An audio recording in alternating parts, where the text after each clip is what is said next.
Ces deux lycéennes font leurs devoirs ensemble. Elles sont en première générale toutes les deux et toutes les deux ont comme spécialité géopolitique. Pour autant, quand Shona a des questionnements sur l'Union européenne, elle se tourne non pas vers son amie, mais vers son smartphone. Là, par exemple, c'est sur la gouvernance européenne depuis le traité de Maastricht. Et ça, c'est une autre fiche sur l'Union européenne en ensemble.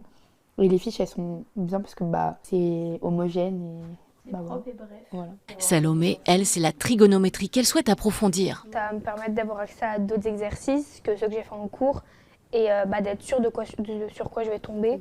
Leur support, une nouvelle application pour trouver des solutions en réseau. C'est un lycéen qui en a eu l'idée pendant le confinement. J'entendais qu'il y avait du décrochage scolaire et des inégalités scolaires.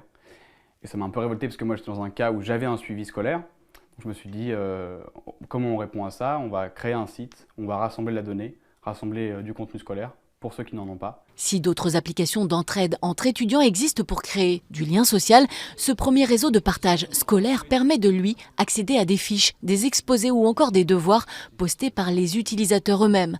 Plus on poste des fiches, plus on est certifié. Les contributeurs qui postent le plus, qui répondent le plus aux questions, vont avoir un nombre de points qui va augmenter, qui va leur permettre de passer d'un niveau à un autre. Là par exemple, une lycéenne, une grande créatrice puisqu'elle a plus de 6000 abonnés, et qu'elle a mis plus de 30 fiches. Aujourd'hui, l'application, on l'a sortie en mai, donc on a déjà une grosse base de documents. Donc typiquement des fiches pour le bac de français, ça on en a énormément. Des fiches pour le bac en terminale aussi. Chaque utilisateur peut poser des questions et à son tour partager ses connaissances, mais ce n'est pas une obligation. Aujourd'hui, l'application gratuite compte plus de 56 000 membres de cursus et de niveaux scolaires différents, allant de la seconde au doctorat.